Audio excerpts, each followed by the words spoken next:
Sorry, the picture's not that great, but I'm not the most technologically savvy person, so here we are. So I just got back from an awesome walk with my dog, who you can see there in the background. And what better, really, than getting outdoors on a spring day to clear your mind and rejuvenate you and give you some energy? It's great. I'm feeling so good right now. So this morning I had a coaching session with Sunny Smith, who is one of my mentors, and she encouraged me to jump on and talk to you guys about what life coaching is and why it has been so transformational in my life and why I think this is really what medicine is lacking right now, what we desperately, desperately need.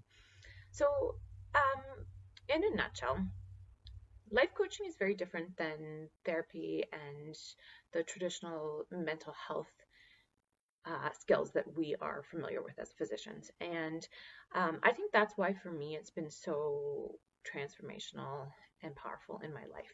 In the past, I felt like we were always seeking to fit me into a box or make a diagnosis, which is very important and valid, and um, how we treat mental illness, right? But life coaching is different. And the point that I really want to hammer home about life coaching is that life coaching is for everyone.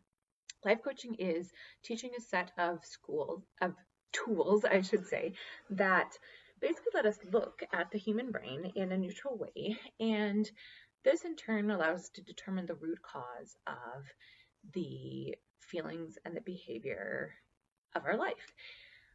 And this this skill set is something that you can learn on your own and something you can do for yourself. However, I think it's really important that you work with a coach when you first start embarking on this journey, because it's very hard to look at your own thoughts neutral and to be the watcher of your own thoughts without some training.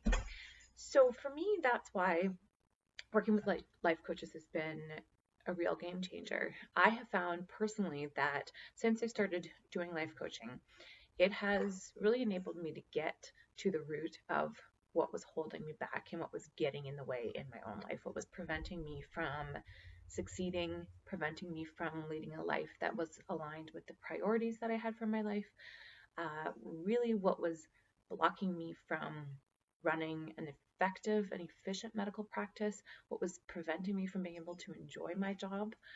And since I started doing this work, all of those things are changing in my life in amazing, amazing ways. This is why I'm sitting here talking to you right now. So that brings me to why I think this is so important in medicine right now.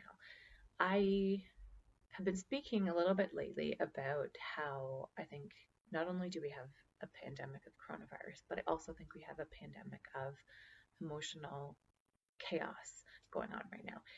And I don't think that that's just begun with this pandemic that we're in. I think that has been happening, at least it is something that I have been sensing and picking up on the entire time I've been in medicine. And the way that looks for me is I sort of think of it as I'm a mud racer, and so I'm going to liken this to mud runs, but we're all kind of stuck in the mud pit. And I have my own set of negative thoughts about the circumstances that I'm in, about my practice, about, the changes that took place with the government during the time that I've been a physician. And I share those with other people that I know who are physicians, right? And then they share back their concerns, and we just swap back and forth all these negative thoughts, right?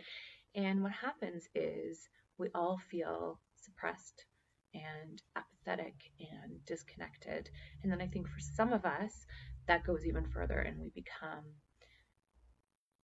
burnt out, right? We become emotionally disconnected.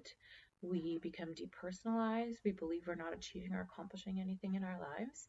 And this is effectively a pandemic, right? This is something that so many physicians can relate to.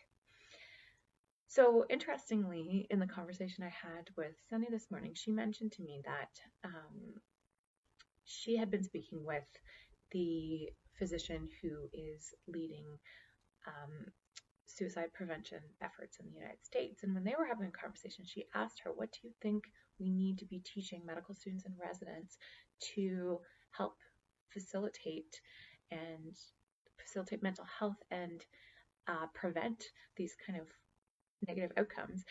And she answered back point blank, coaching. And I could not agree more. I really believe that this is what our profession needs right now. I believe that it is going to raise up a generation of doctors if we can make coaching part of our routine curriculum, if we can make coaching available to every physician. I believe that it's going to phenomenally change the medical profession. I think that many of the inequalities that exist will no longer exist. I think people will no longer be willing to sacrifice their whole entire life, their whole well-being for the sake of the job.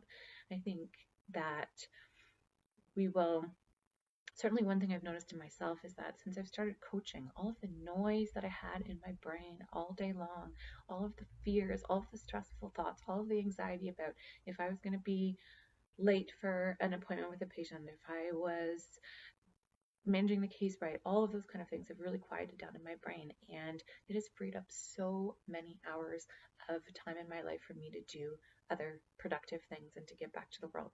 And I am so unbelievably grateful for that. When I think about what we could all accomplish if we can quiet that noise inside our minds and use our minds for good, the sky's the limit. And to me, that's why I'm here. That's why I'm here doing this work.